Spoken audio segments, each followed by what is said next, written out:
And I want to thank New York's finest. They just brought a lot of additions. So we have people, thousands of people outside that can't even get in, but they'll get in eventually. We appreciate it. New York's finest.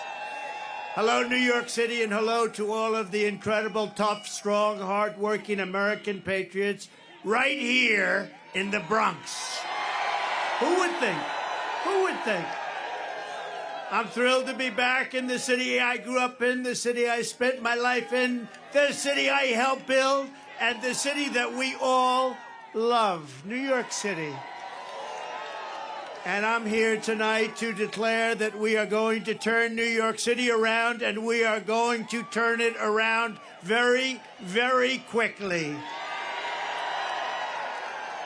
We're going to bring safety back to our streets. We're going to bring success back to our schools. We're going to bring prosperity back to every neighborhood and every borough of the greatest city in our land.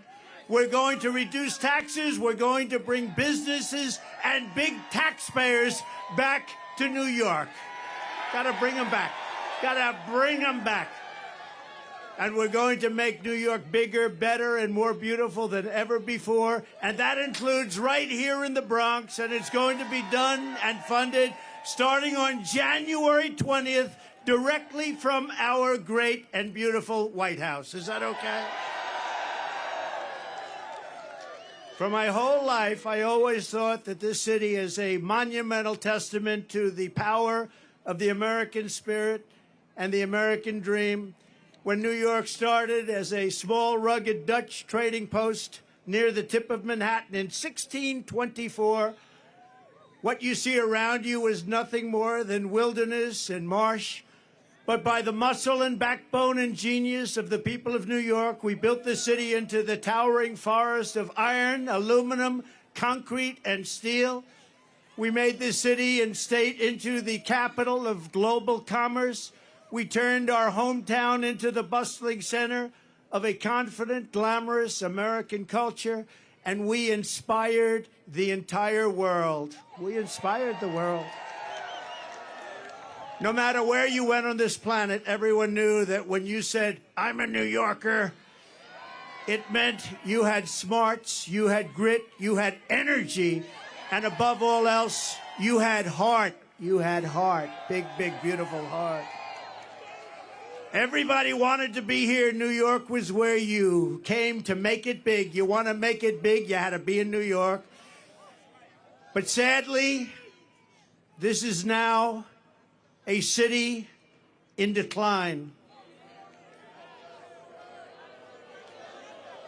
Throughout my life, I've seen New York through good times and bad, through boom times and crime waves, through market crashes and terrorist attacks. But I've never seen it quite like this. We have filthy encampments of drugged-out homeless people living in our places that we've spent so much time with children where they used to play. We have lunatics killing innocent bystanders by pushing them onto the railroad tracks for sport. Our it's a sad thing. Don't worry. It gets positive. Don't worry. It gets so positive. Remember, we're going to win. We're all winners. We're going to win so big. We're going to make it bigger and better than ever before. Remember that. So don't worry. By the time the other 6,000 or 7,000 people get in, it'll be very positive. Our subways are squalid and unsafe. The ceiling tiles are falling down, and they look worse than a third world country. The medians of our highways are crumbling. Our sidewalks are littered with garbage, bottles, and trash. But worst of all, the discarded needles from people that so desperately are in need of help. And we have mobs of migrants fighting our police officers and giving America the middle finger. But we are not going to let this continue. We are not going to abandon our hope and our pride. This city has given us so much, and now it is time that we are going to give it back. Together, we are going to make New York City great again, and simultaneously, we are going to make America great again.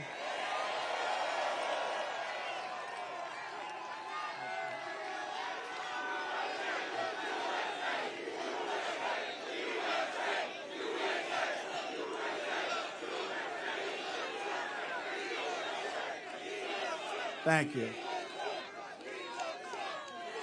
I have come tonight to talk about solving problems. The simple fact is Joe Biden is not getting the job done for the Bronx. He's not getting the job done for New York. And he's not getting the job done for America. He is incompetent, ladies and gentlemen. He is grossly incompetent. I will get the job done as I did for 4 years, and I will get it done fast. And remember this, if a New Yorker can't save this country, no one can. No one can.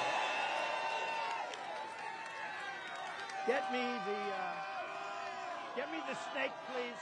The snake.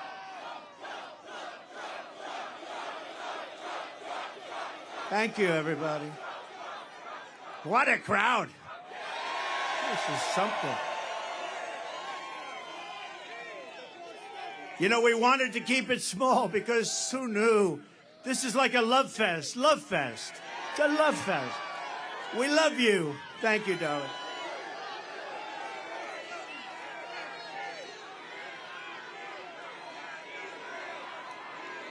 Thank you. Wow.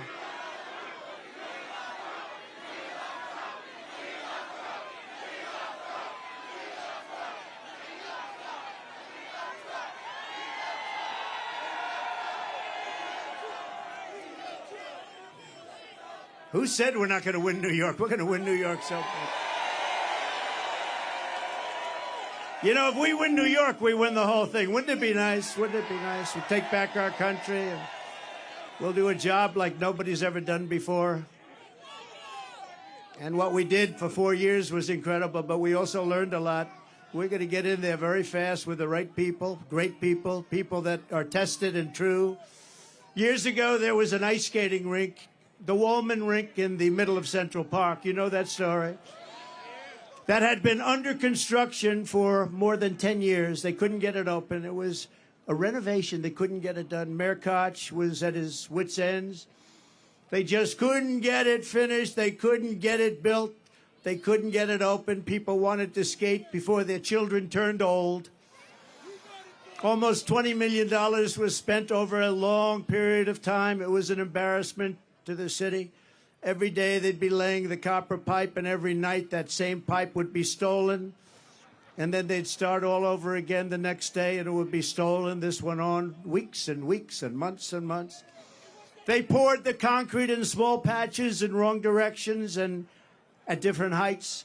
And they took their advice from a refrigerator company from Miami, where it's 95 degrees out. It was a total mess. They just didn't know what they were doing.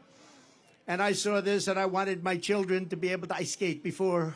They didn't care about ice skating. I looked down on the rink, and I said, what is going on? Years and years. So I volunteered, and I took over the project and did a good job. And when I took it over, I said that if it cost more than $2 million, I would pay for it, the entire amount. But it cost far less. The first thing I did was call the Montreal Canadiens hockey team in Canada, right? Isn't that better than a refrigerator company from Miami? They didn't know what we were talking about. But the Montreal Canadiens knew, and they were really nice. I'll never forget how nice they were. And they told me that you don't want to use copper tubing and gas because the gas is very delicate and it leaks. It's very fragile. It just doesn't work. You want to use rubber hose. I said, I like that. That's a lot cheaper. Water and salt. The salt makes it so the water doesn't freeze. It's called brine. And you're going to put that under the concrete. You're going to pour the concrete over the top. It's going to be great. It's going to work. Not going to leak. It's cheaper, faster. And it works all the time. And when we opened, there were no leaks. There were no problems whatsoever. Anyway, I started the project, laid the rubber hose, mixed the water and the salt beautifully together. I was down there when they were doing it. I said, you got to do it right. And covered the entire rink with concrete in 4, literally, you had to see this scene, concrete trucks operated by the Teamsters. Do we have any Teamsters here? Oh. Oh, you got to make sure that O'Brien, he's a good man. He endorses Trump. I think he's going to, actually. But the Teamsters, it stretched all the way. You had trucks stretching all the way from the Woolman Rink, which was, let's say, at 60th Street, all the way back to Harlem. One contiguous pour. It was a day and a half of pouring concrete. One contiguous, a giant surface. As you know, the rink was completed in just 3 months for far less than the $2 million projected. The biggest expense was actually the demolition. That is the demolishing of everything that was built so incorrectly, so badly over a 10-year period. The biggest cost was demolition, taking it all down and starting all over. We opened with a ceremony with all Olympic gold medal winners, including the great Peggy Fleming, Dorothy Hamill, Scott Hamilton, and all of the others. Every one of them was there. It was a beautiful night, beautiful weather. I'll never forget the evening. It was one of the most beautiful. My parents were there. Now they're looking down on us. They say, "Wow, that's my son." Can you imagine? That's my son. Can you imagine? He's being tried in a court with a crooked judge. Can you believe this? Can you believe it? And highly conflicted judge at that. But everybody was there, and it was really something to behold.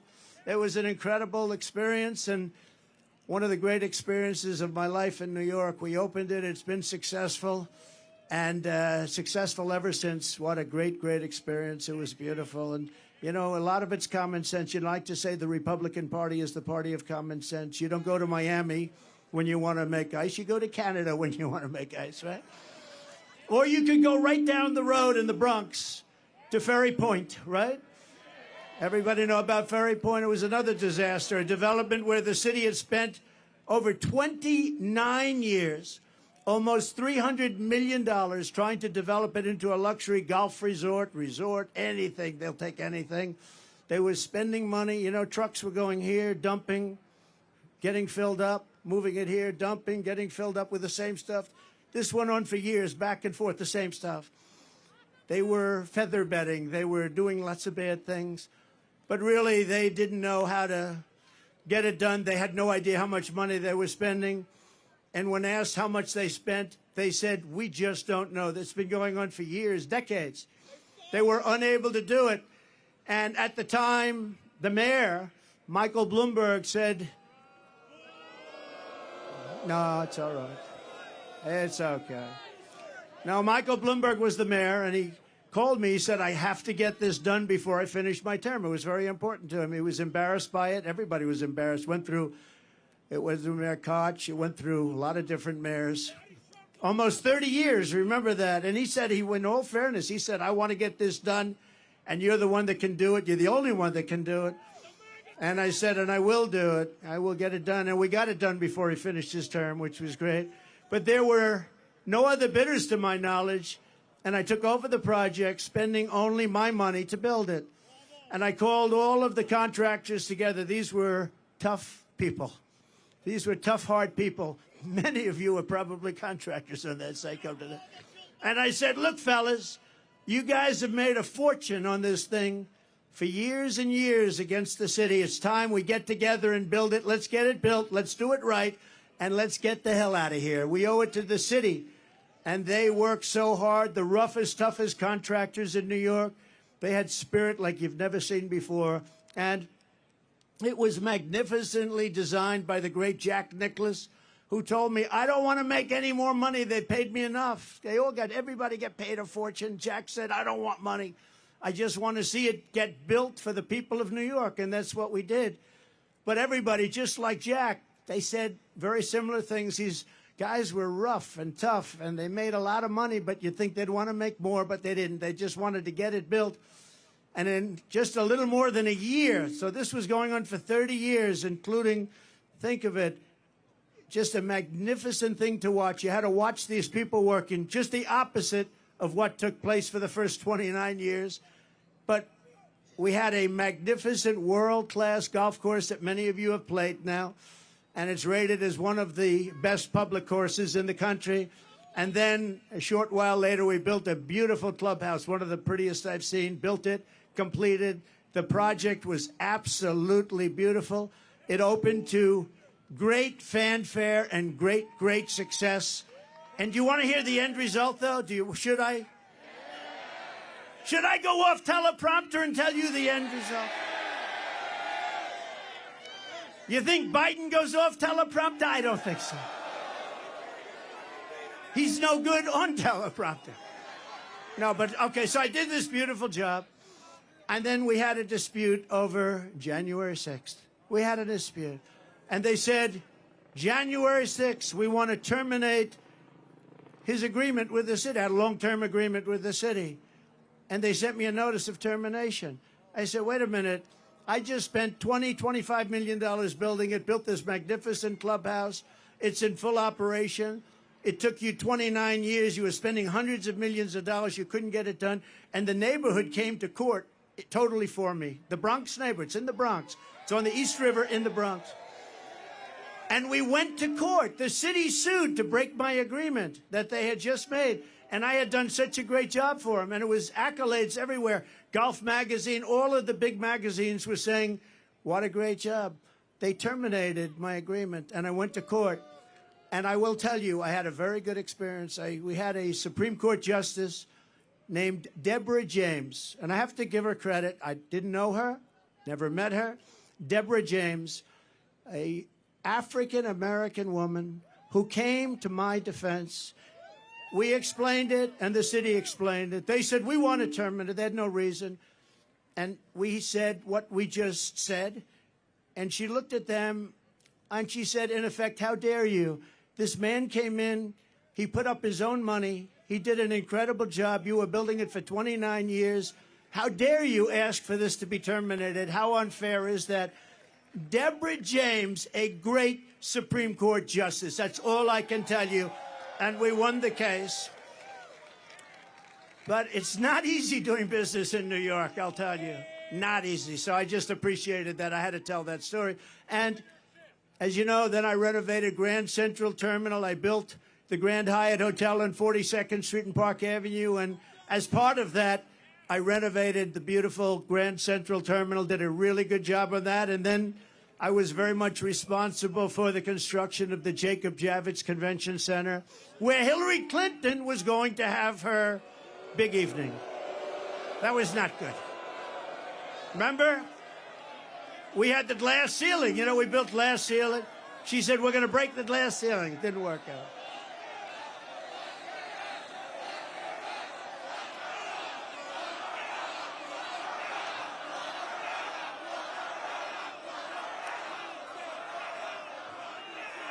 You know, I'll tell you a little secret that I don't think I've ever... I hated the concept. I said we have to get on with our country. We have to win against Russia. We have to win against China, North Korea, all the different countries we're at loggerheads with. But as long as you have a smart president, you're going to win those battles. We're winning all those battles, even with the fake Russia scam, which made it harder. But you hated that. And then you see what they want to do to us, to me, to us. And they come along... and they don't mind because Joe Biden is the worst president in the history of our country, has no sense, doesn't know what he's doing, grossly incompetent, and our country's going to hell, but we're going to turn it around. We're going to turn it around fast. Because above all else, and I say this and I believe this on New Yorkers, you are different. You do know that. You know that when I called for this rally, we said... let's just have a meeting. Don't call it a rally. And so many people showed up. I said, like it or not, this is a rally. This is, like, as far as the eye can see. You have to see the lines outside. They're going for miles.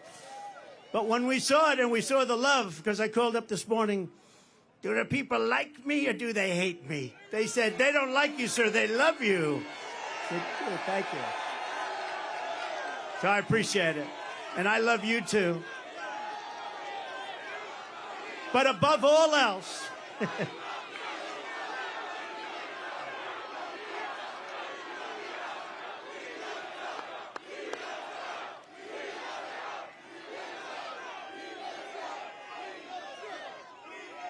boy, look at all the cameras back there. That's amazing.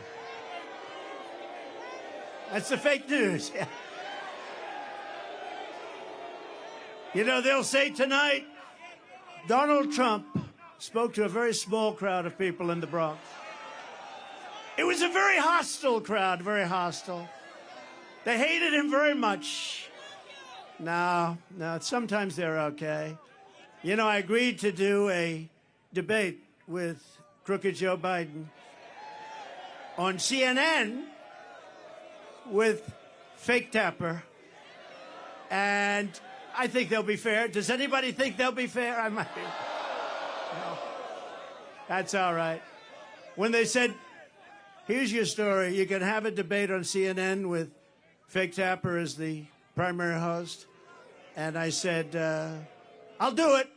Because you know what they thought is you'd say CNN, and they'd say various people on the show, various anchors, and, you know, headed up by fake Tapper.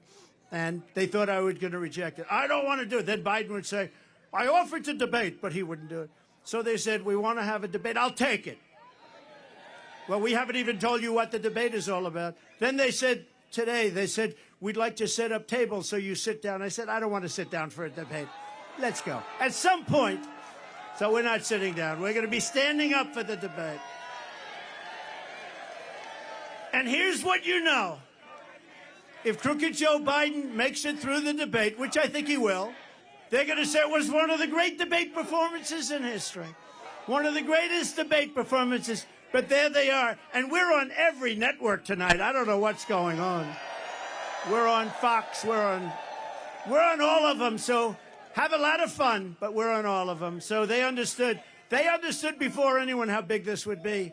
And you got to see what's back there coming in. Thank you. Thank you.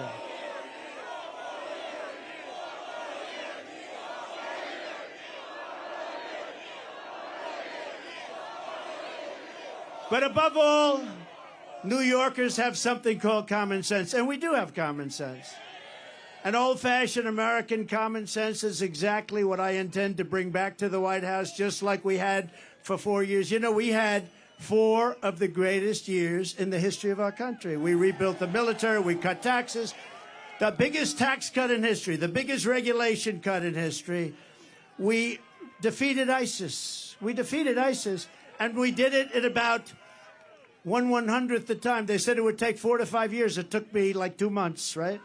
Because we have an incredible military, and we're not allowed to show. They had Afghanistan, the worst pullout, the most embarrassing day in the history of our country. It's probably the reason, a piece of it, why Russia went into Ukraine. They said, these people are incompetent. We'll go in. So Russia going into Ukraine would have never happened. None of this stuff that you see would have happened. Israel would have never happened, the attack on October 7th.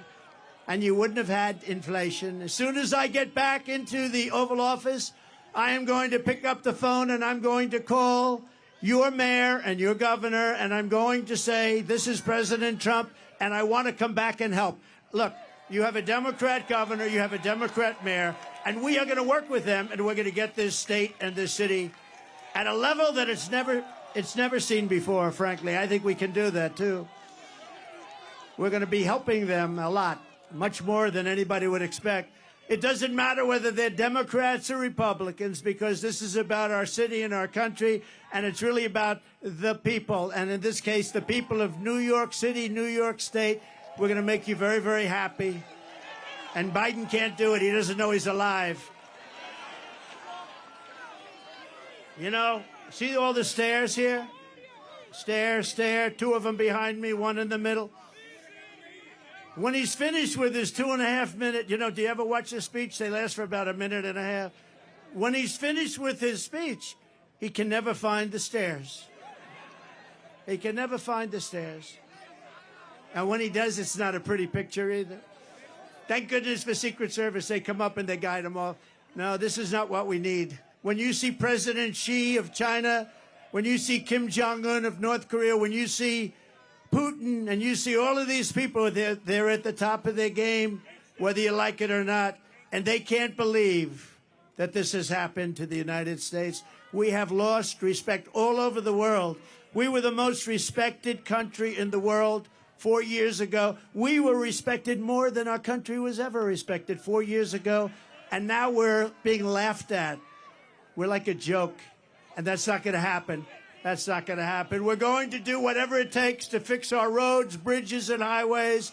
We're going to take back our parks, not just for children, but for everybody. We're going to renovate New York's subway system so it no longer looks like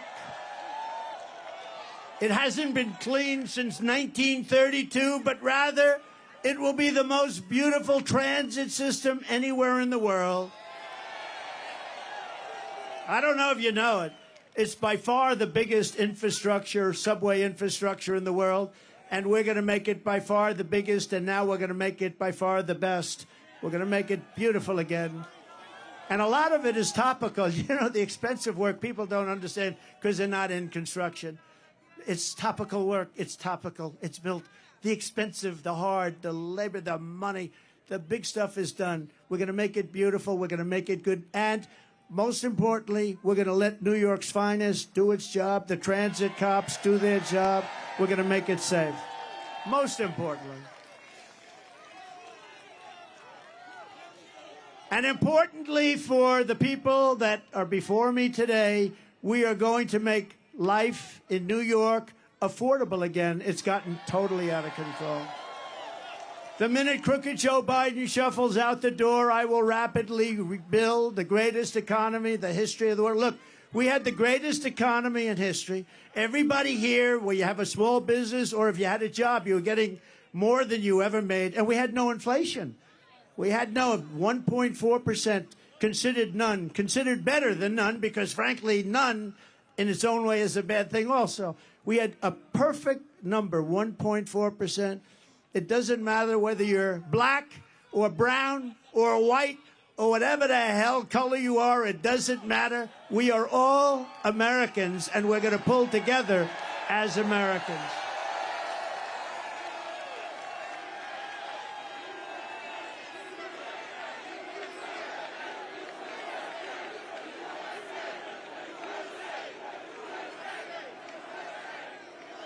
We all want better opportunity. I'm not just going to promise it. I'm going to deliver it, as I did just a short while ago. Think of it.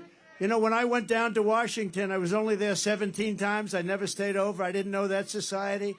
And we had great people. Look at what we did with economic development, with the rebuilding of our military, with the tax cuts, with the we had great people. But we also had some people that I wouldn't have used if I had my choice. Now I know everybody. I know the smart ones. I know the dumb ones. I know the killers. I know the weak ones. I know them all. And you're going to see. But everyone was better off. We had the greatest economy in history. Everybody was better off under a man named President Donald J. Trump. Have you ever heard of him? Have you heard of him? We had gasoline down to $1.87 a gallon, and actually times when it was much lower than that. We had a record low poverty rate for black Americans and Hispanic Americans. We had the lowest, we had the best poverty rate in terms of the positive number ever in our history for black Americans and Hispanic Americans. We lifted 6.6 million people out of poverty. Nothing like that has ever happened in our country. And the real middle class income rose over $6,000 a year. Think of that. Under Biden, it's a disaster. Real middle-class income has fallen over $2,000 a year. That's a lot. That's a difference of $8,000. Real earnings for African Americans are down 5.6%. African Americans are getting slaughtered. Hispanic Americans are getting slaughtered. And these millions and millions of people that are coming into our country, the biggest impact and the biggest negative impact is against our black population and our Hispanic population, who are losing their jobs, losing their housing, losing everything they can lose. They're the ones that are affected most by what's happening. Not only the fact that you've lost the use of your schools, your parks, and your hospitals. Joe Biden's inflation. Do they have that? Do they have it?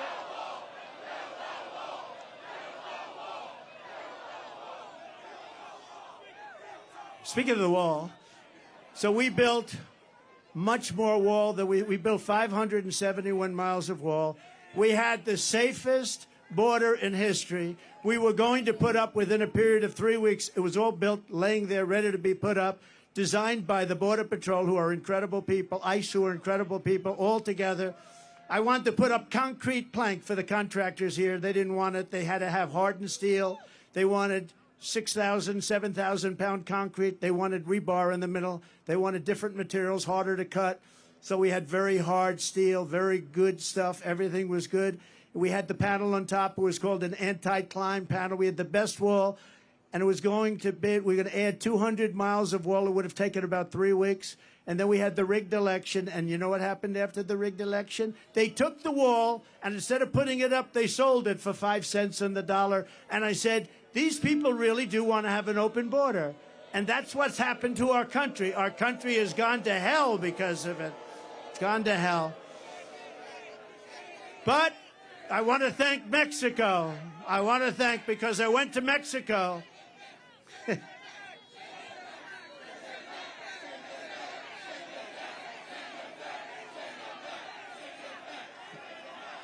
We really have no choice.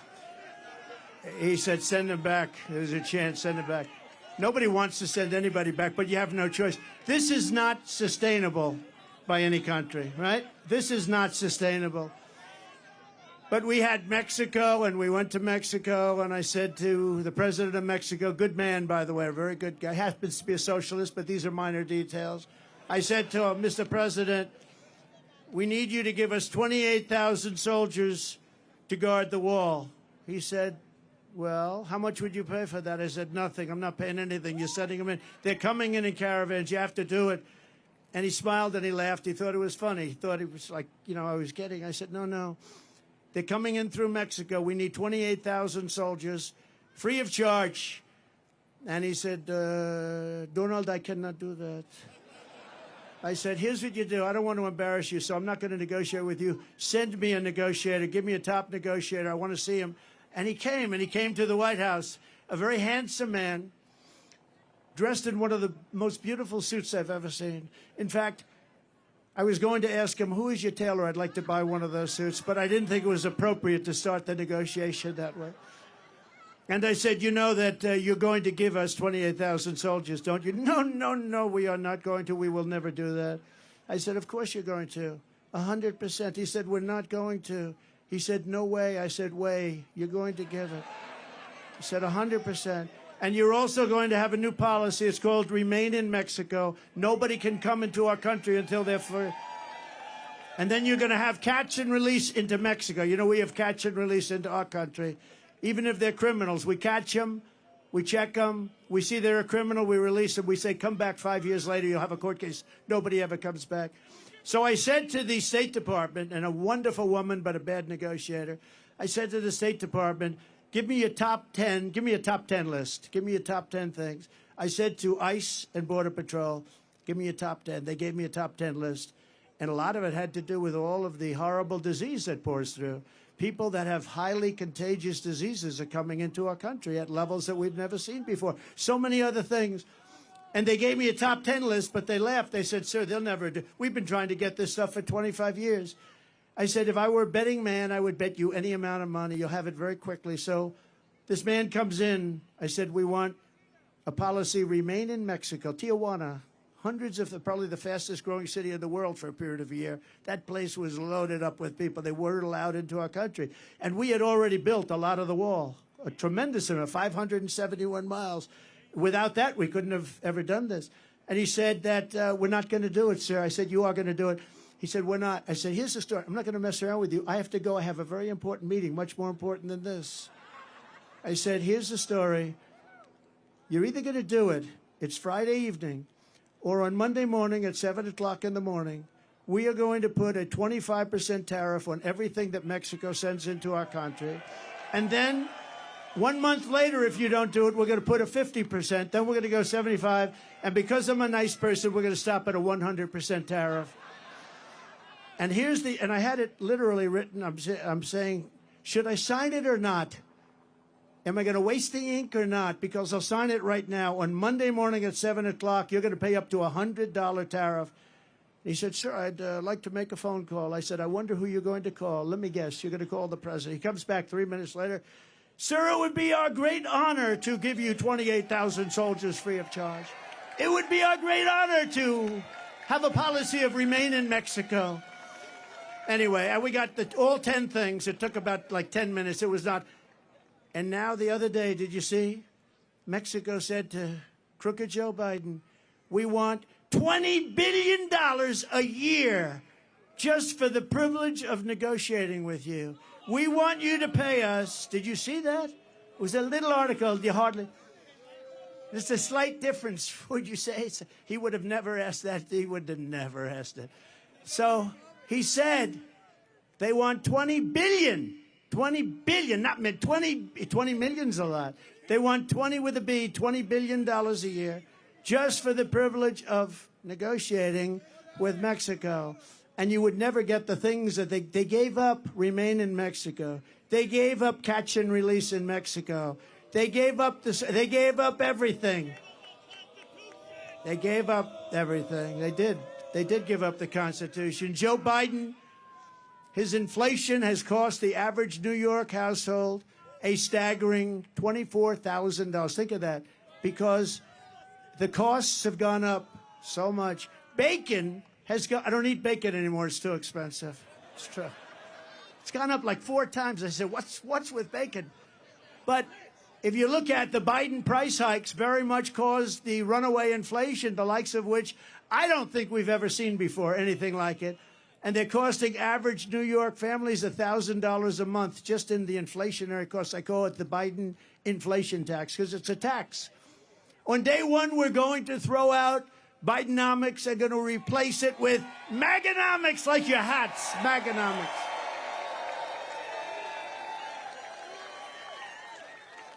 And I will give you lower taxes. We're going to cut it still lower. Remember, when I cut taxes, I gave you the biggest tax cut in the history of our country, bigger than the Reagan tax cuts. And you know what? The following year, we reported massive increases in revenue. So with lower taxes, we actually took in more money because it gave incentive for people to work. Lots of reasons.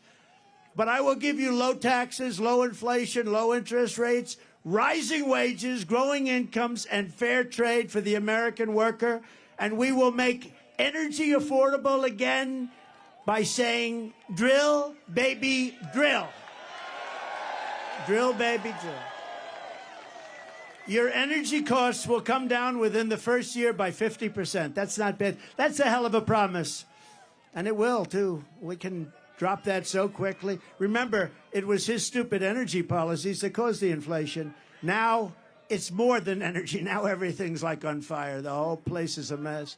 We will quickly return our nation to the path of prosperity, and we will bring our country back together through unparalleled success. Our country is going to be very successful, and people are going to come together. And I will tell you, a lot of people say, do you think you can ever get the sides together? And by the way, I have to say something. Our side is much bigger than their side. You see that? Much bigger.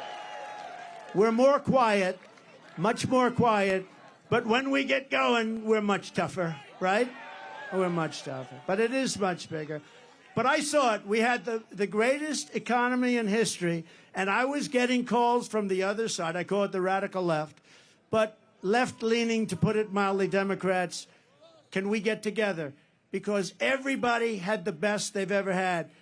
African-American jobs were the best in history. Asian-American, the best in history.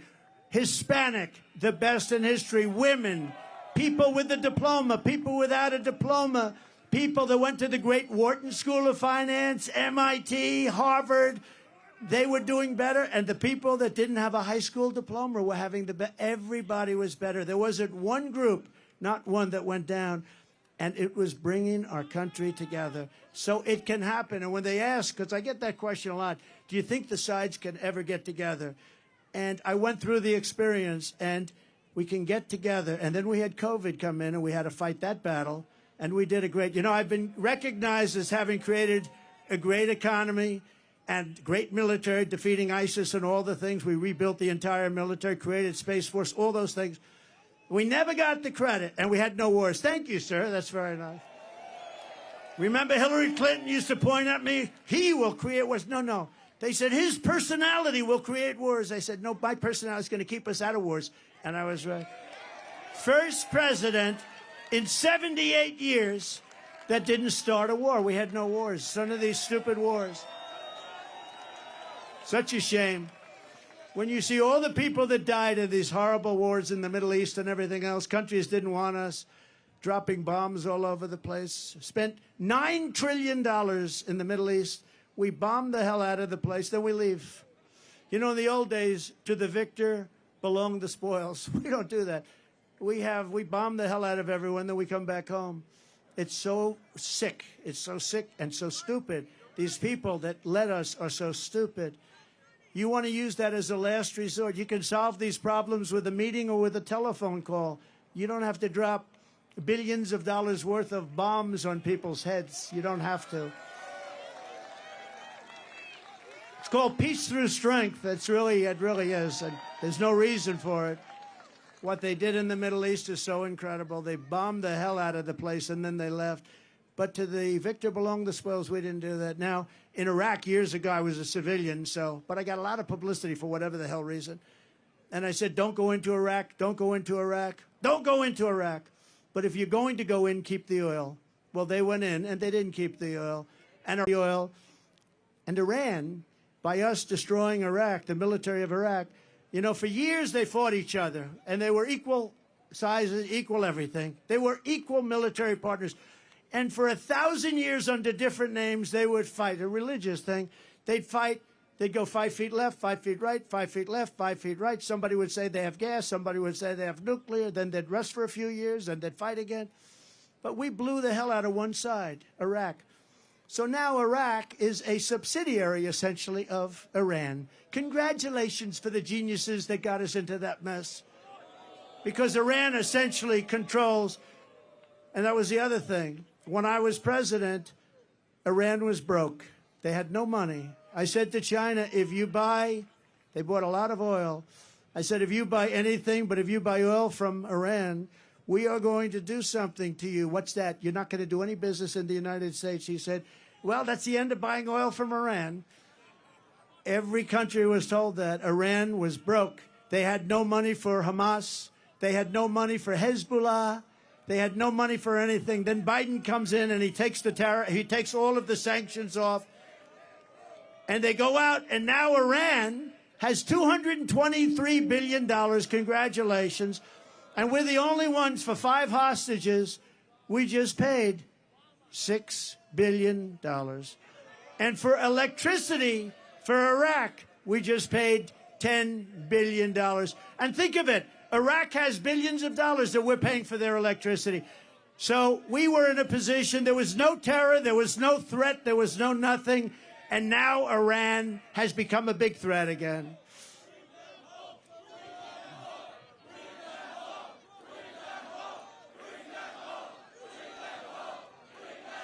And I tell you, I see a lot of flags from it, right out of Israel, right? That's right out of Israel.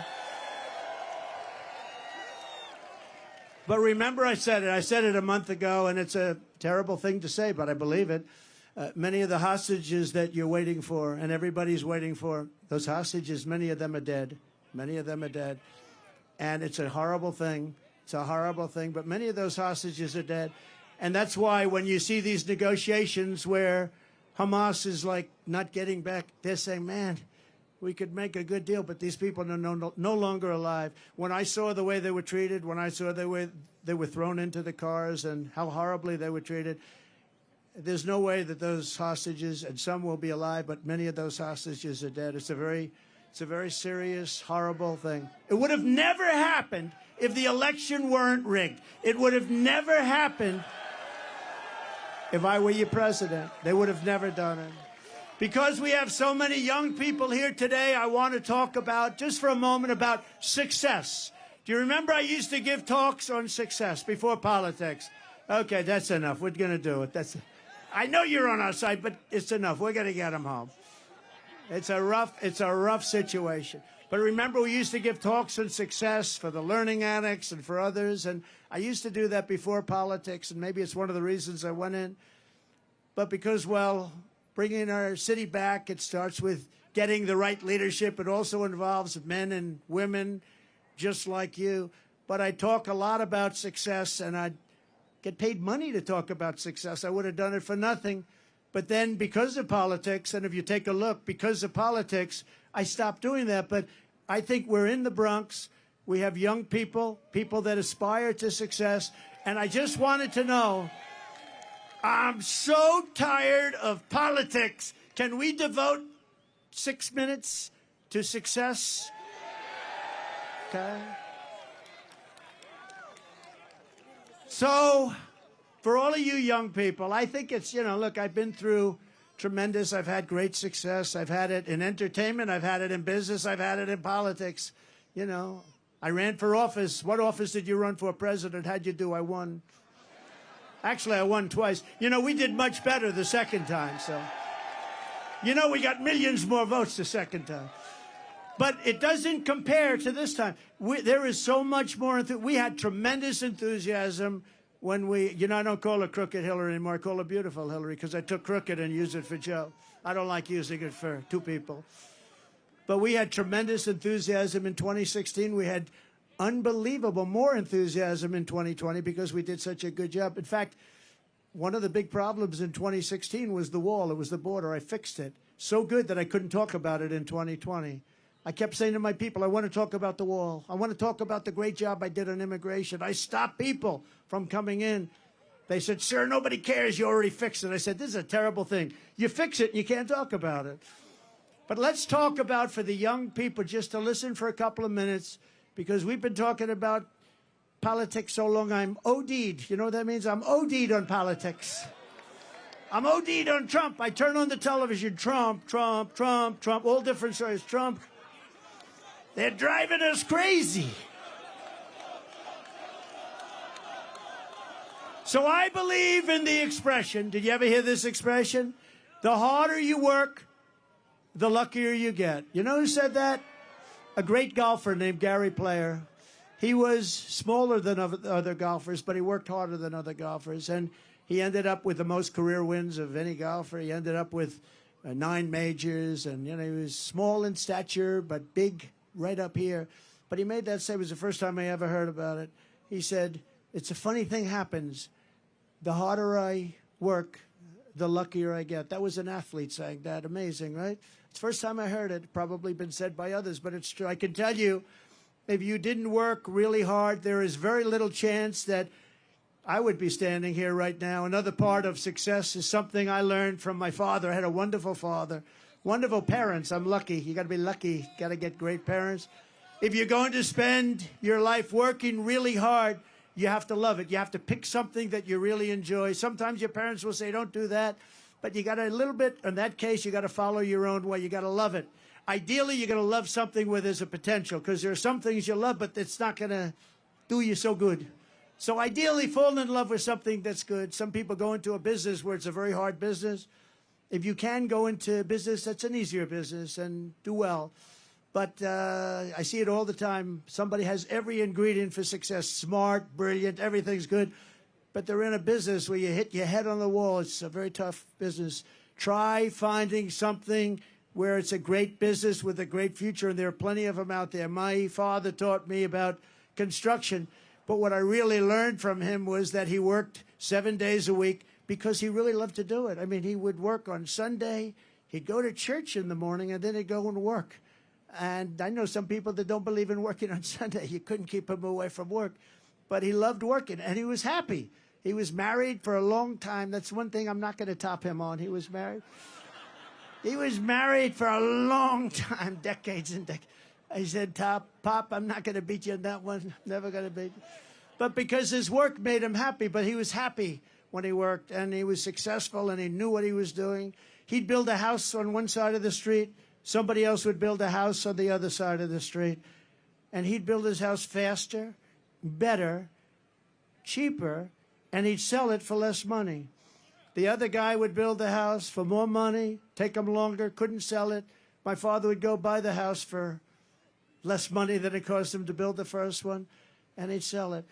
And you know, in the old days, a long time ago, his brother was a professor at MIT. My father worked. He was a little younger than my father. My father put him to school. He went to MIT, a very brilliant guy, Professor John Trump, the longest-serving professor in the history of MIT, 41 years, I believe. Dr. John Trump. My father used to tell me I used to go crazy. Your uncle was always getting degrees. I had to keep building for your uncle to get him through college. He was always up there getting degrees.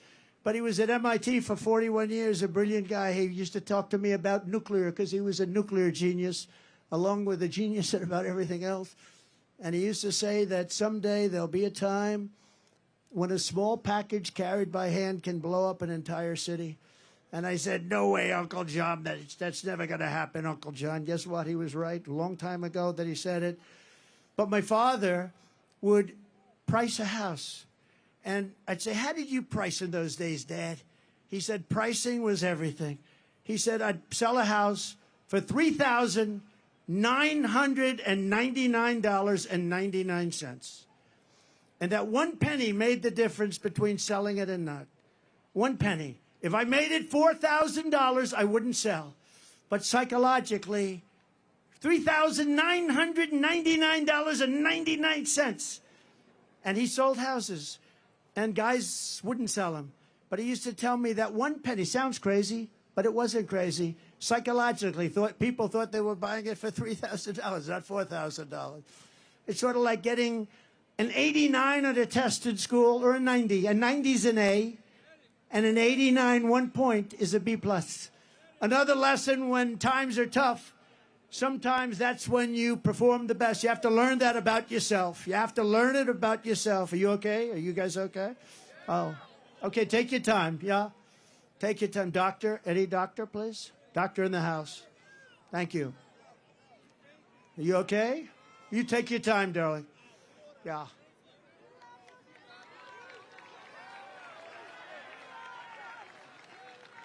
Yeah.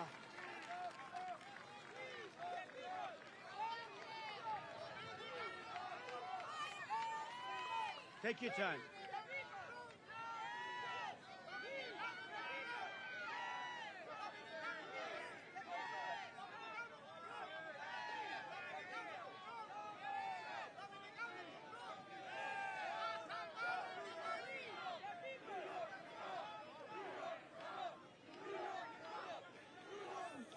Take your time, Doc. We have time. Some people waited here for 2 days. It's tough. It's tough. Thank you. Plenty of time. That's good.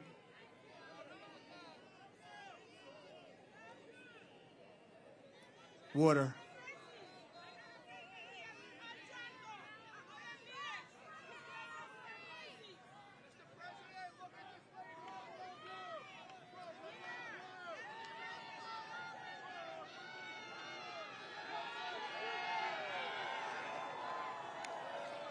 She all right? She okay?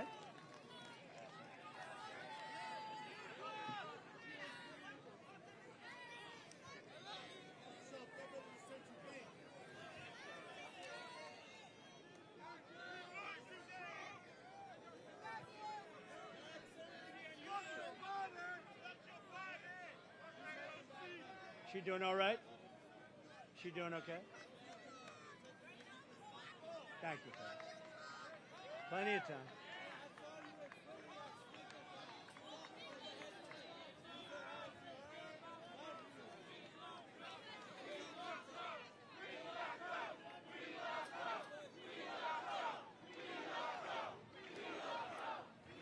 Okay? You okay? Thank you. Doctor, thank you very much, doctors. Got a lot of doctors in the house. Thank you very much. Thank you, darling. That's great. That's great. Great job. People do a fantastic job here. But it's hot, and it's been a long wait, right? Long wait.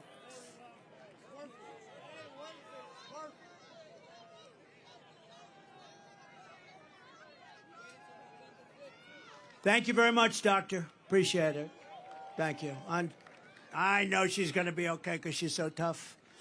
Some of the greatest days of my business career were in the toughest times, but I enjoyed waking up every single morning and go to battle. A lot of people say to me today, the toughest business people, people that you know about, could I ask you a question? How do you do it? I say, do what? How do you get up in the morning and put your pants on? Where do you put the pants on? I'll explain it to you someday. How do you do it? How do you get up? How do you do it? How can you want to do with what you do? They're after you. They're after you. These horrible human beings are after you all the time. Impeachment hoax number one, impeachment hoax number two, lawsuits all over. And they're doing it to injure the political opponent of an incompetent candidate because he can't run fairly and squarely. And I say, you know what I do? I just do it. I put on the blinders. I say, I just do it. We do it. And the other question they ask me is, will it happen again? And we have to make it too big to rig. We got a lot of great people watching. We have to make it too big to rig. But one of the things you need in success is momentum. You need momentum. You got to have, and when you have that momentum going, there's nothing that can stop you. And I tell the story of Bill Levitt. Bill Levitt was a great real estate man, great. Levitt towns all over the country. One of the most successful real estate people at a certain age ever. And he built these massive towns that were, you know, there was nothing like him at the time. And very successful. And he was offered a lot of money to sell to a big public company. And he decided to take it. He was a young man. He was in his 40s. And he said, darling, I'm going to take it. Told his wife, I want to take the money. And for 20 years, he went out. He bought a yacht. He lived a beautiful life. He lived in the south of France. But he got bored. And 21, 22 years later, he said, I want to make a comeback. I can't stand this life anymore. I want to make a comeback. And he went to the company that he sold to, a big public company that did very poorly. They had no idea what they were doing.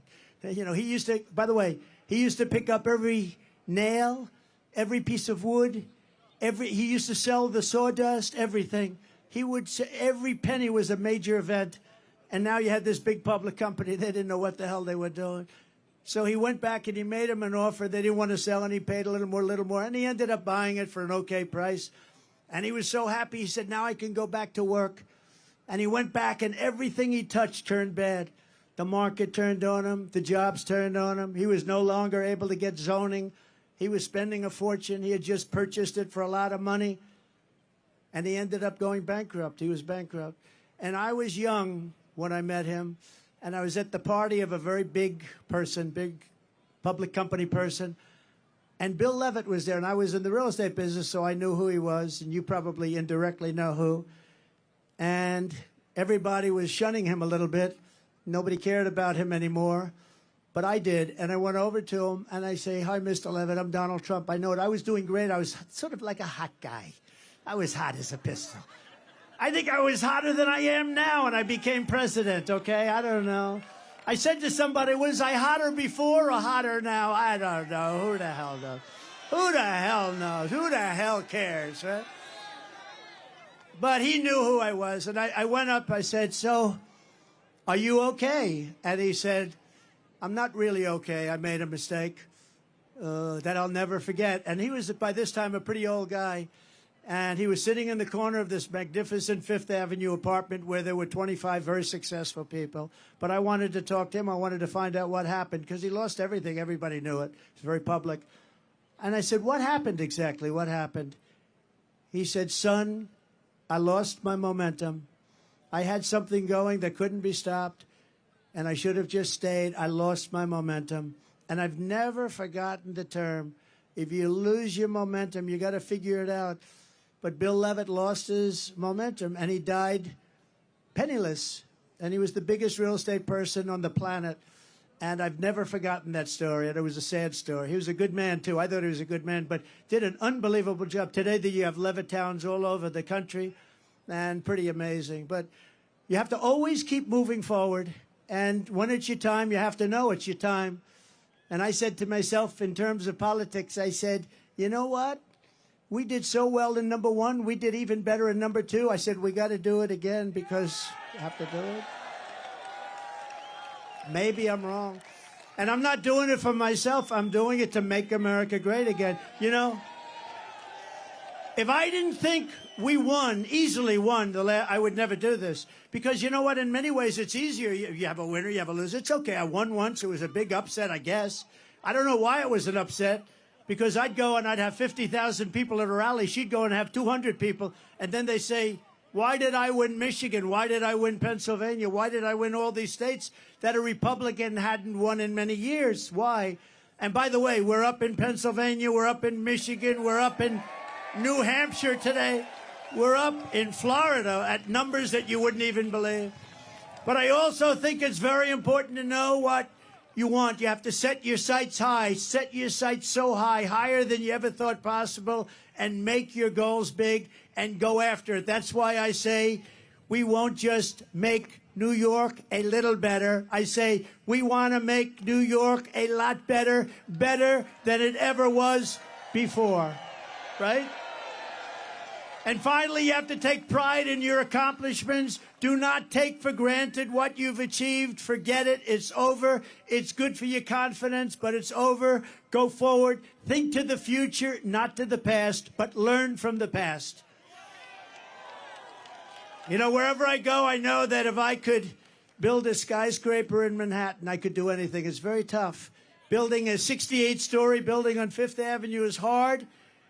With all you have to deal with, I mean, you have unions, you have legal entanglements, property rights, zoning. You're dealing with the smartest and toughest contractors in the world. These are killers. Many of you are here today. Thank you very much. But by comparison, talking to world leaders, I believe, is easier. And I've done them both. Talking to a world leader, if you're smart, you know, you have the United States behind you. Now, the country's not the same, but it'll be better and stronger and bigger in a very short period of time.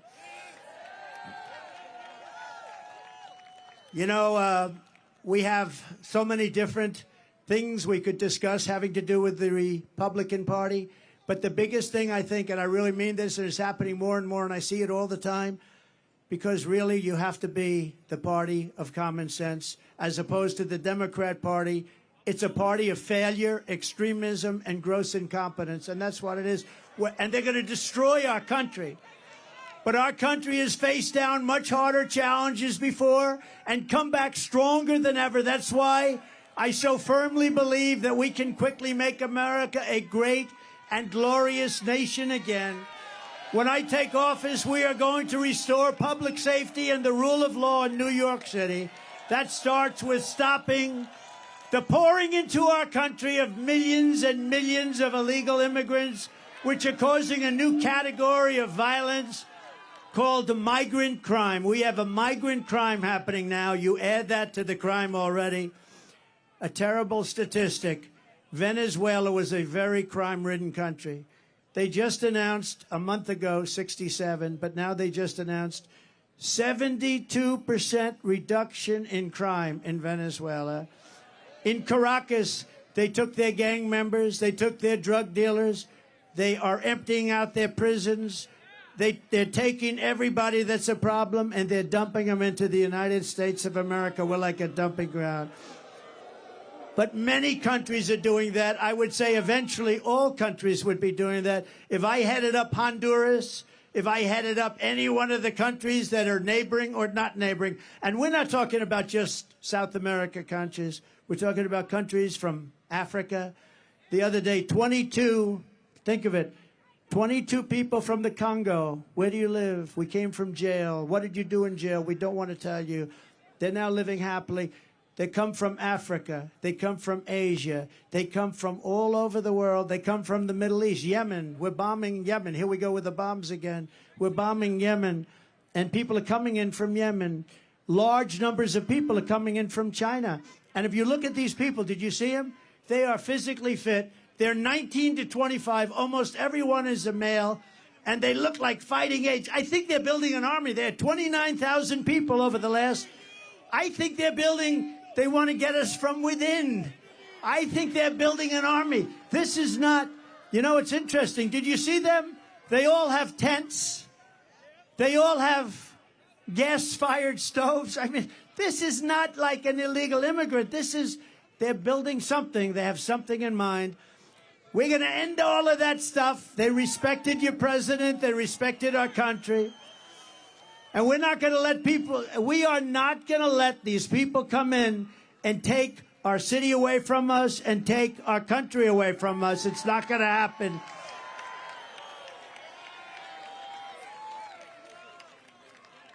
Now, who would let people, seriously, who would let people come from prisons and jails, from mental institutions? They cannot stay. We will immediately begin the largest criminal deportation operation in our country's history because this situation is sustainable by no country. No country can sustain this.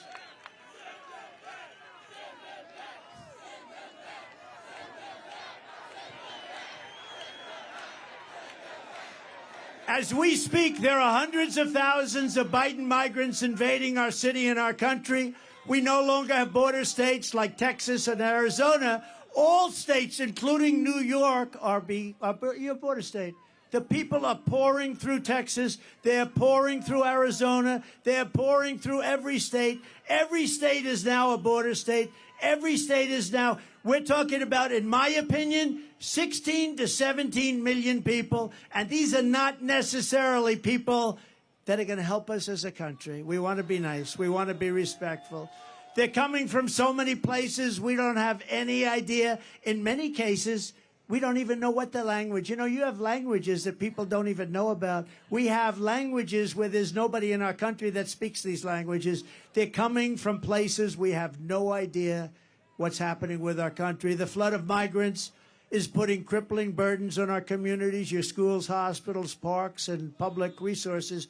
Frankly, we're lucky to get this big park. I don't know how the hell we did it. It must be New York's finest. I don't know how we did it.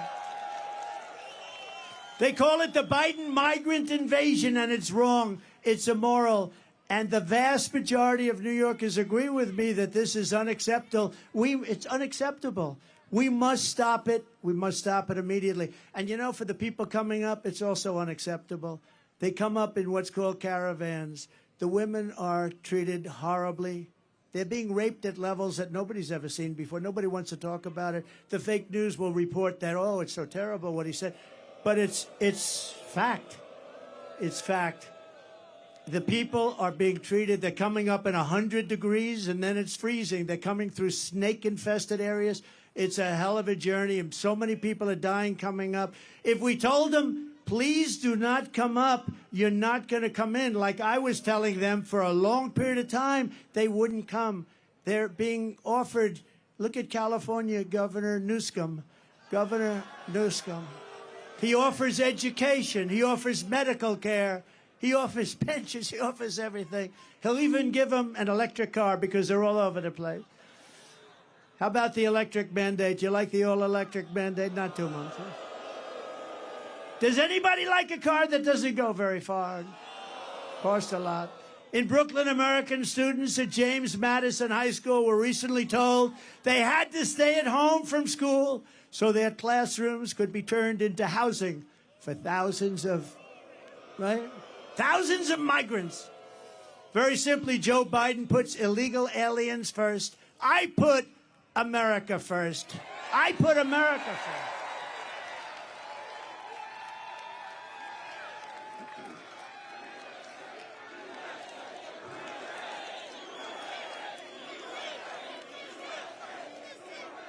Would anybody, now this is up to you, has anybody heard the snake?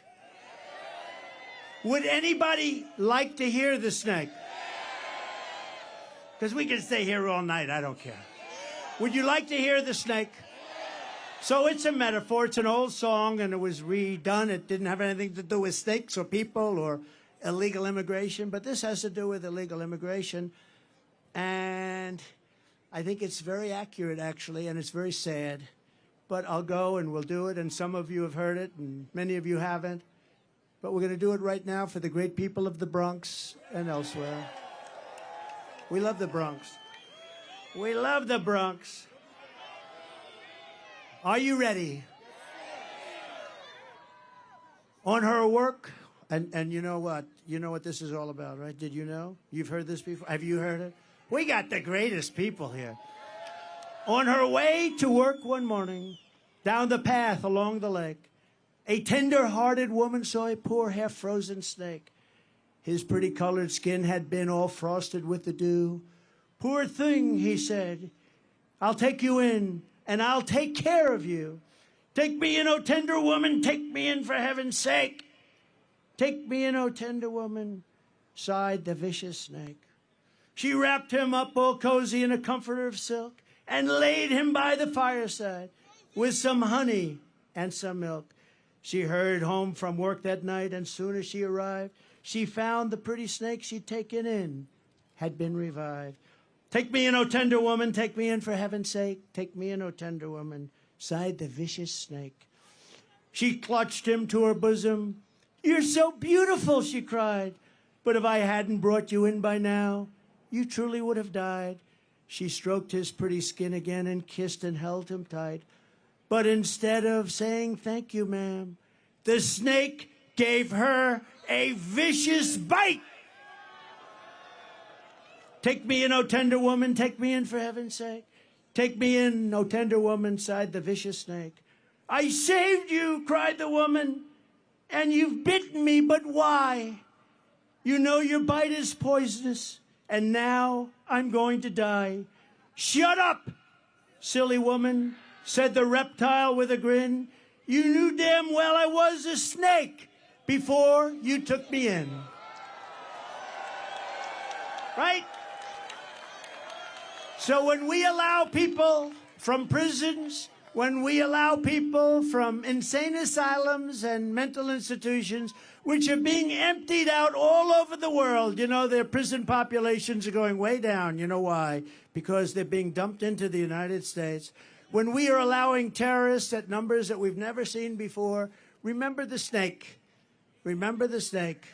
Because you're going to get bitten like you never got bitten before, and you need a new president, and you have to get rid of this person who is not a smart person, not a respected person, and doesn't have a clue what the hell is happening. So, that's the snake. Did you enjoy the snake? On day one, I will seal the border, and I will stop the invasion of our country. Very sadly, in recent years, we have also seen our city destroyed by bad, radical left, pro-crime policy that virtually everyone, Republican, Democrat, Independent, everyone, you all know it's a disaster. You know the names of these lunatic policies. No cash bail. Somebody kills somebody. Go out. No bail. Don't worry. Go out and kill a couple of more people. Defund our great police. Defund the police. Sanctuary cities. Release violent repeat offenders from jail. Joe Biden supports all of this insanity and much more, but millions of people across New York know it's crazy. There is no way when you watch this guy get off an airplane, he doesn't even have to talk. When he falls out of a helicopter, he's got 3 little stairs. It's not that hard. You got 2 railings.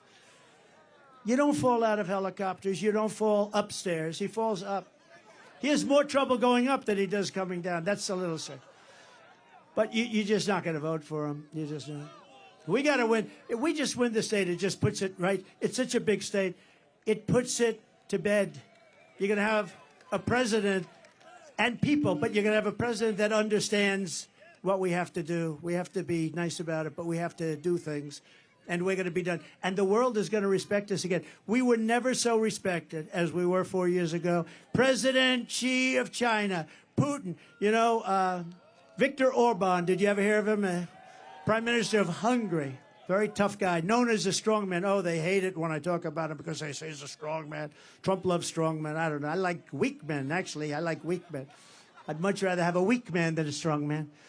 But he is a strong man. And they asked him, why is it that the whole world is blowing up? He said, one simple reason, Trump is not president in the United States. He said, you put Trump back as president and the whole world is going to get better, because they were afraid of Trump. They couldn't figure Trump out. Trump was a rather difficult person, but he used the word afraid. I don't use it. I don't use afraid. I use the word respect. They respected your president. They respected the United States of America. And they're going to do it again, and it's going to happen fast. But we have to get this Absolute disaster. The worst president in history. He makes Jimmy Carter look like he had a brilliant administration. The only thing, the only happy person about Joe Biden is Jimmy Carter, because Jimmy looks brilliant by comparison.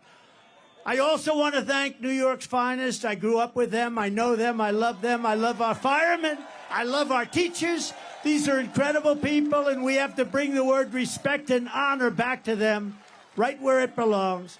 A few weeks ago, I visited with a grieving family, New York police officer Jonathan Diller. What a beautiful family. He was a beautiful person. He was 31 years old, gunned down during a traffic stop by a vicious thug, and just horrible, leaving his beautiful young wife behind, a son, Ryan, behind, 1-year-old son. And it was the saddest day. It was a horrible thing. Opened the door and just started shooting him. The criminal charge was savagely murdering Officer Dillon, was previously arrested by the NYPD 21 times. And he was allowed to go out because of the political things they do here. I'm the only one they want to keep. If I ever said, I want no bail, they'd say, you got to pay a fortune. If I ever say, oh, no cash bail, that sounds good, that sounds good. Oh, it doesn't apply to Trump. I'm the only one it doesn't apply to, probably. And the accomplice driving the car had been arrested 14 times and was actually a far more violent person. And his nickname was Killer. They called him Killer. These dangerous and violent repeat offenders should never have been on our streets. Jonathan should be alive today, but they were released again and again and again. I will not sit by and accept this reckless insanity when I am in the White House. I will stand up to the Marxist DAs and Soros prosecutors, and we will tell them no more. We're not going to stand for it. We will not let them destroy our communities. We will not let them destroy our country. There's a 53% increase in felony assaults on your subways. 53%. That's in a short period of time. Since 2019, murders are up more than 20%. Shootings are up more than 30%. I'm going to indemnify all police officers and law enforcement officials throughout the United States to protect them from being destroyed by the radical left for taking strong actions on crime. And remember, Black, Hispanic, Asian people need this protection and safety more than anyone else. Don't ever forget it. And after years of talk by the radical left Democrats, we are going to give them the protection they need, and we're going to protect our police. We're going to make sure they do a great job. They can do it very quickly. They know who the bad guys are. They know everything about them. They know their name. They know their middle initial. We're going to insist that if a violent criminal murders a police officer, they receive the death penalty. It's going to be quick. And I also want to work with your mayor and your governor, happen to be Democrats, to clean up the homeless encampments so that you can once again enjoy your parks and your public spaces. Right now, you don't have public spaces. They're occupied by migrants in tents. Pleasures as simple as a walk in the park or watching your children again play in a Little League game will come roaring back, and they're going to come back very quickly. Your lifestyle and the American dream will be with you once again. We're going to bring it back, the American dream. You don't have an American dream right now. You will be proud, and your children and your country will be even prouder of you. Years ago, people with severe mental illness were in mental institutions, and then a certain governor, I won't mention the name because at this point, what difference? They dumped all of them into the streets because they said those institutions were too expensive to run. So now they live on our streets, and that's what we have. This is no good for anybody. It's bad for the people who need help, and it's bad for the people of our city, and it's a horrible, horrible way to live. I want to work in partnership with your local leaders, Democrats, pretty much all, and move the severely mentally ill off your streets and back into a place where they can get help and the help that they desperately need. I want to recognize, by the way, a few very special people. You have some really great people here, and I'm sorry I can't mention all. We have congressmen all over the place, but I just can't mention you today. You're never going to speak to me, but would anybody like to hear these congressmen's names?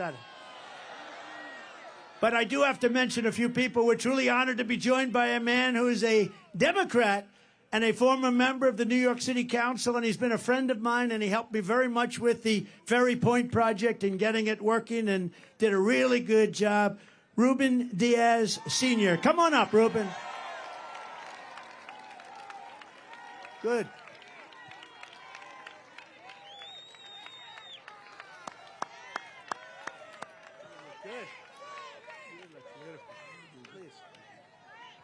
Thank you. Mr. President, I am a Puerto Rican, a black Puerto Rican. I used to be a state senator for 15 years.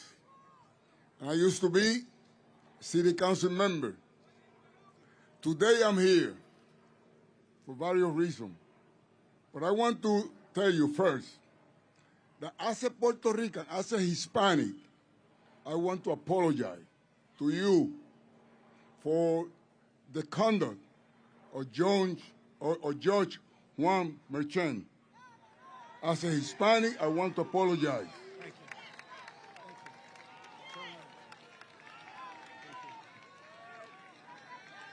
you. He's been used.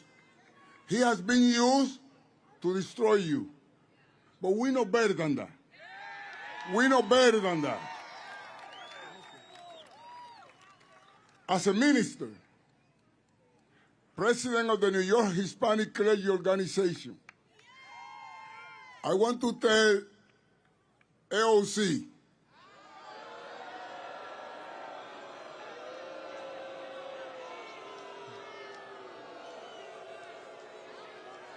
this morning she intended to become a prophet. And she said,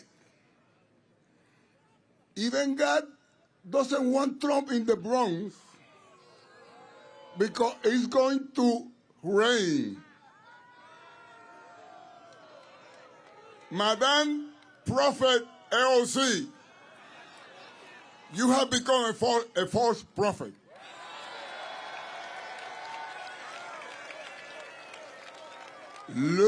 Look at what a beautiful day. That means that not only you guys want Trump in the Bronx, because if we're going to measure that for the weather, then I would say humbly that even God wants you in the Bronx.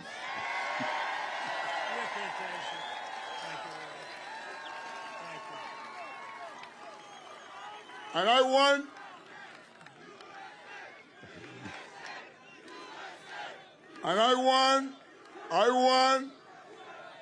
to close by saying, Mr. President, I want to join you in having the Bronx great again. Please accept this Democrat, this black Puerto Rican with a kinky hair and a broken English. Please accept my endorsement for you as a president. Thank you very much.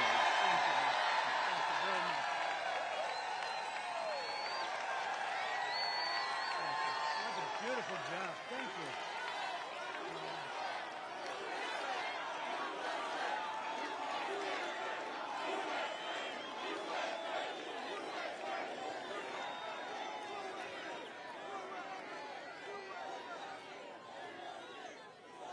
Thank you very much. How nice was that? I didn't expect that. Really? That was beautiful. You know, it's always dangerous to do that. You never know what's going to come out. Maybe he'll change his mind coming up, but he doesn't change his mind. That man is a winner. He's a winner and a great man. Thank you very much, Ruben. Also with us is New York native and current U.S. Congressman. He's hot as a pistol. Oh, boy, he has a future. And he's a great friend of mine, Byron Donalds. Come up, please, Byron.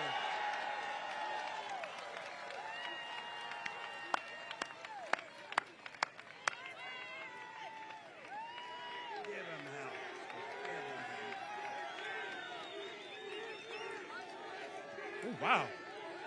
Mr. President, There's more of them here now than when I was up about an hour and a half ago.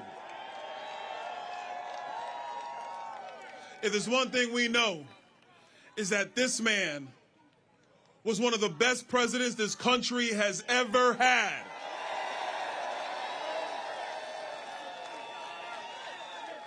And if there's another thing that we know, is that all of you are going to make him the 47th president of the United States.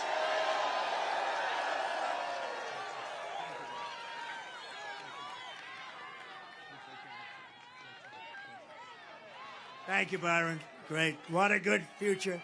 Here as well as rapper Chef G. Does everybody know Chef? Where is Chef G? Where is he? Come on up, fellas. Rapper Sleepy Hollow. Come on up here, fellas. How are you, man? Hey. Oh, I like that. I want to get that done. President Trump. Oh, man. One thing I want to say. One thing I want to say. They always gonna whisper your accomplishments and shout your failures. Trump gonna shout the wins for all of us.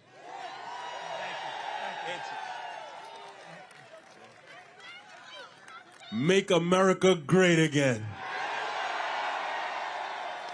Thank you, fellas. I appreciate it, man. Thank you. Thank you for having me. Thank you very much.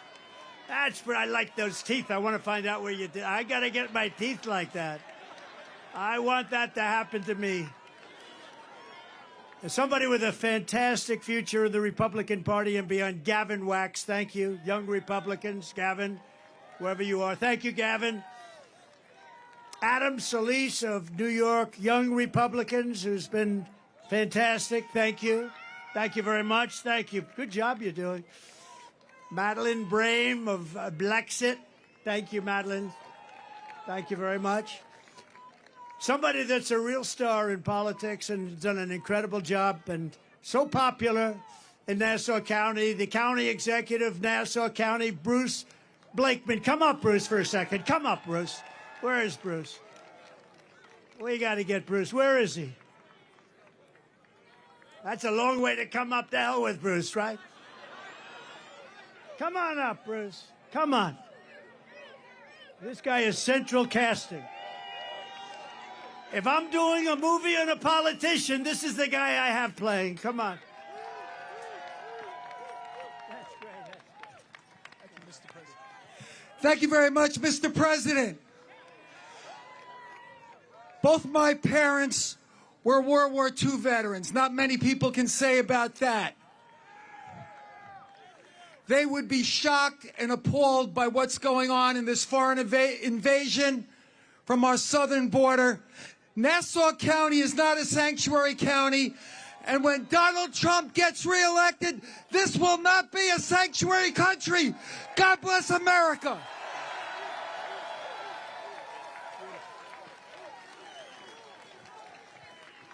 Good man, good man.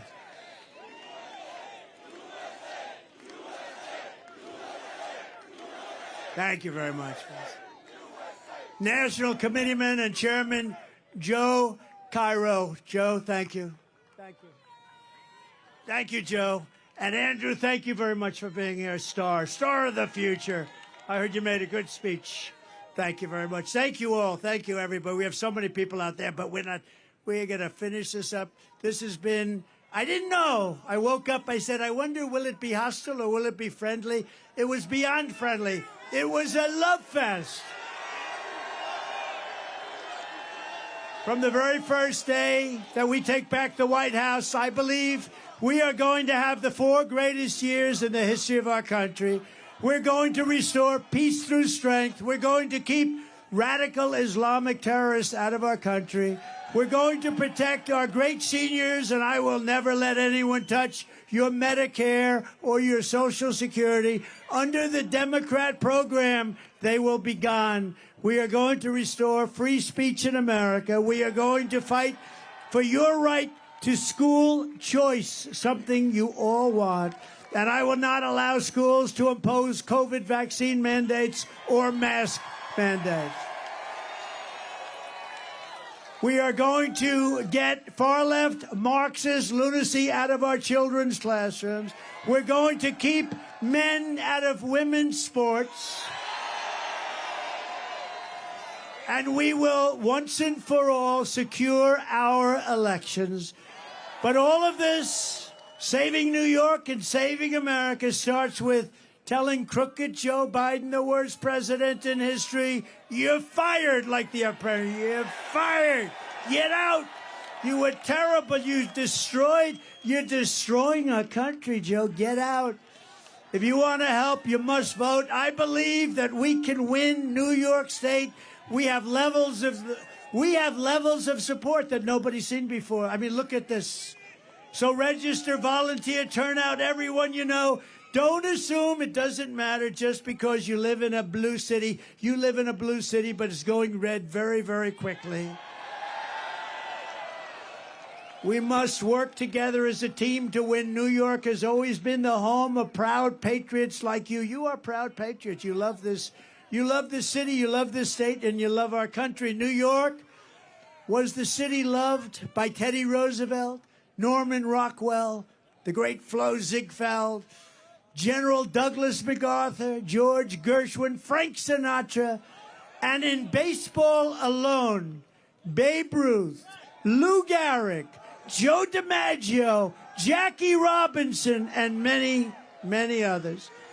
It's the city where workers and skilled craftsmen strode across steel beams 80 stories high to build the great Empire State Building and the Chrysler Building and all of the others. It's the city that lit up the shining lights of Broadway, that turned Times Square from a seedy, dirty, long-forgotten area into one of the greatest crossroads of light and glamour anywhere in the world. It's the city that produced generations of everyday American heroes who willingly spilled their blood and gave everything they had to make America into the greatest nation in the history of the world. Above all, this is the place that every one of us here today has been proud to call our home, our town, our city. And we are the ones who are going to make our city great again. It was hard-working patriots like you who built this city, and it is hard-working patriots, and this is something you can say it, and you can say it 1,000,000 times, and you can emblazon it. It's hard-working patriots like you who are going to save our country. You are going to save our country. We're going to get out and vote like never before. We're going to make it too big to rig.